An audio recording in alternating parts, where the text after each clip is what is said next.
Dans cette nouvelle série de vidéos, j'aborde les énergies moteurs, qui peuvent directement influencer chacun des corps que l'humain possède. Je vais aussi vous démontrer que ces énergies moteurs pourraient être stimulées à n'importe quel moment durant l'existence de l'humain, soit par un choc d'existence ou même par accident. Certains les vivront comme un don, tandis que d'autres les vivront comme une grande difficulté ou même une destruction du corps physique, puisque ces énergies moteurs proviennent d'une énergie beaucoup plus puissante que la parcelle corps mentale de chaque humain. Dans cette première vidéo, je vais commencer par vous expliquer les puissances, c'est-à-dire cette énergie créatrice qui définit toutes les formes matières à partir des galaxies, des étoiles, des planètes, jusqu'à la cellule du corps physique. Dans cette première vidéo, je vais vous expliquer que les énergies moteurs n'appartiennent pas au corps mental ni à ses mémoires, mais à l'énergie consciente contenue à l'intérieur du corps mental. Cette énergie qui crée les sensations et qui demeure liée à l'essence originelle peut être stimulée à n'importe quel moment, soit par accident ou parce qu'inconsciemment l'humain l'a stimulée. Bien sûr, cet humain en verra la manifestation en sentant un changement dans sa capacité physique, psychique ou mentale, mais ne saura pas pourquoi il vit ce changement. Cette vidéo devient importante dans la compréhension de l'humain, car elle vous aidera à faire la différence entre les énergies mémoire et les moteurs, qui, en réalité, peuvent influencer les trois corps énergétiques de l'humain, ce que la religion ou la spiritualité appelle la Trinité. Dans cette série de vidéos, je vais aussi vous expliquer les puissances, qui, comme vous pourrez le constater, sont le contenu de l'état originel ou du corps mental originel et qui sont aussi liés au corps physique. Vous pourrez constater qu'au niveau physique, il est facile de confondre les énergies moteurs et les puissances, car ce sont les puissances qui contiennent la génétique de non seulement l'humain, mais de l'univers matière, et cette génétique définit l'environnement de l'humain, peu importe la puissance ou la sensibilité de son corps mental. Cet environnement, comme je vous l'ai déjà démontré, conditionne l'existence de l'humain selon la puissance de son corps mental et de son énergie sensible en le liant à des formes psychiques, ce qui le déconnecte de son corps physique pour devenir plus dépendant des instincts. Ce contexte devient un déséquilibre qui empêche l'humain de prendre contact avec ce qu'il est, une énergie corps mentale qui vit l'expérience matière par l'entremise d'un véhicule, le corps physique. Lorsque l'humain, en se liant aux instincts, demeure déconnecté de sa réalité physique, il surutilisera son corps physique à travers les formes travail, sport ou autres, tout en se liant à des formes psychiques qui lui apporteront les substances nécessaires afin qu'il puisse continuer à fonctionner tout en se croyant en sécurité dans cet ensemble ou grappe d'énergie que l'on appelle la société. C'est l'énergie consciente contenue à l'intérieur de son corps mental ou le hasard lui créait un choc d'existence qui serait capable d'arrêter ses modes de fonctionnement, il deviendrait incapable de fonctionner dans ce monde matière et il sentirait une grande fatigue qui provient de la surutilisation de son corps physique. Mais dans l'inconscience de ce qu'il est, il cherchera encore dans les formes le moyen de continuer. C'est seulement lorsqu'il ne trouve plus aucune forme pour l'aider que l'humain n'a plus le choix de se tourner vers lui-même. Cette série de vidéos est importante puisqu'elle peut développer un début de conscience, c'est-à-dire la connaissance du corps physique dans son fonctionnement avec les puissances, mais surtout apprendre à vivre dans son corps au lieu de vivre dans ses mémoires, ce qui veut dire commencer à développer une certaine conscience de ce qui est vécu dans la matière. Pour vous expliquer les puissances, je ne reviens pas sur le corps mental et ses mémoires intérieures, mais sur la construction des formes matières, telles que nous les avons vues dans la troisième série de vidéos, lorsque je vous ai montré que la matière provient de la substance originelle, libérée du Big Bang. Pour comprendre les puissances, je vais essayer de vous démontrer comment la substance créatrice crée toutes les formes matière, mais avec une nouvelle vision de cette réalité. Au départ, avant toute manifestation, les puissances existent en tant que contenu du corps mental originel, mais sous la forme énergie. Elles se définissent en tant qu'énergie, force et puissance, capables de créer toutes les formes de vie possibles. Elles font partie d'un tout, capable de contenir toutes ces énergies, parce que ce tout en demeure conscient. Je tiens à vous le dire tout de suite, ce tout n'est pas ce que l'humain dans ses formes appelle Dieu, mais ça demeure une trinité, et c'est pourquoi l'humain possède 3 corps et qu'il vit dans 3 dimensions. Une fraction d'inconscience a suffi à briser le contenant, et le contenu, les puissances, se sont manifestés dans un monde extérieur, la matière. Le Big Bang est la première manifestation de cette trinité,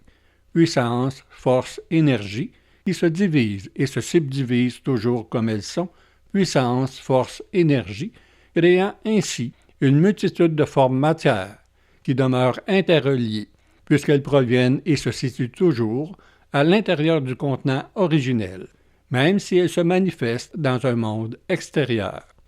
C'est ainsi que tout se crée et se recrée constamment. Si on regarde une galaxie, les puissances sont l'énergie au centre de la galaxie, l'hydrogène pur, tandis que les forces sont le mouvement gravitationnel qui retient les énergies, la matière cosmique, autour des puissances, afin de recréer cette même trinité dans des formes de plus en plus denses. L'énergie d'une étoile sont les puissances, tandis que les forces gravitationnelles maintiennent les énergies, soit la matière cosmique, à l'intérieur des puissances, afin qu'elles puissent être transformées pour former des planètes où cette trinité se densifie encore davantage. Contrairement à l'étoile, les puissances se retrouvent à l'intérieur de la planète et forment son noyau, tandis que les énergies se retrouvent à l'extérieur et les forces gravitationnelles vont définir l'atmosphère où ces énergies transformées par les étoiles pourront se développer dans une plus grande densité, la cellule.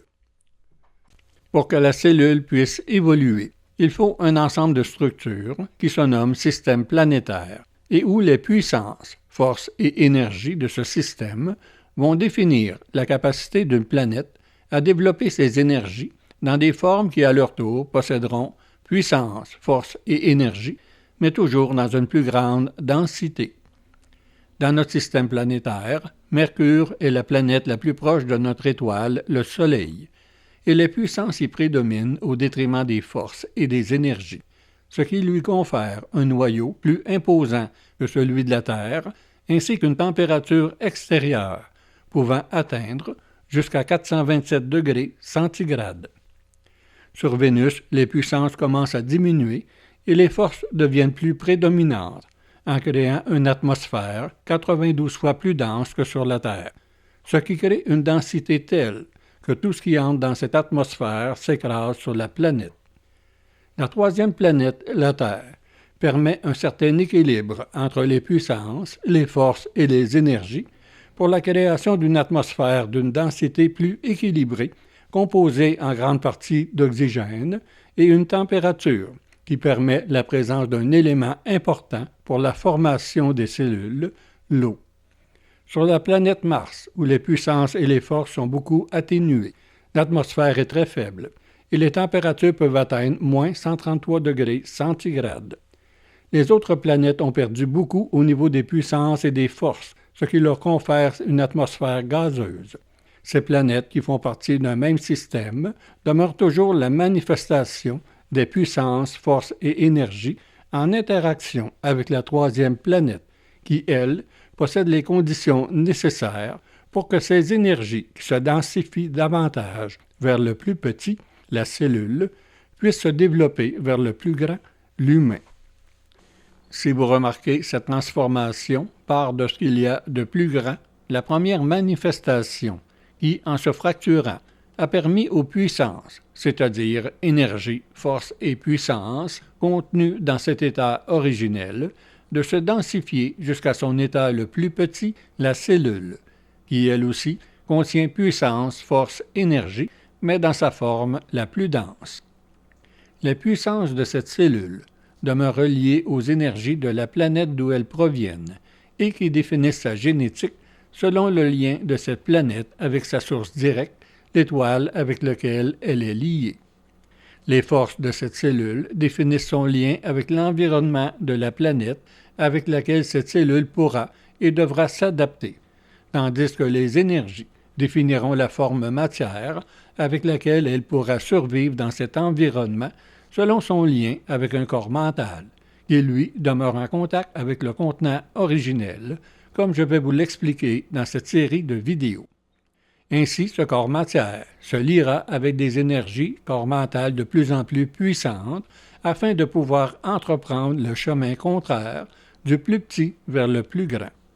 La cellule se développera dans des formes qui évolueront en énergie pour devenir un corps physique capable de se lier avec l'énergie corps mental et corps psychique qui sont aussi la manifestation de cette trinité, mais dans la forme énergie avec lesquelles les puissances dans leur manifestation matière pourront reprendre contact à nouveau avec la première manifestation, non plus dans la forme, mais dans l'énergie.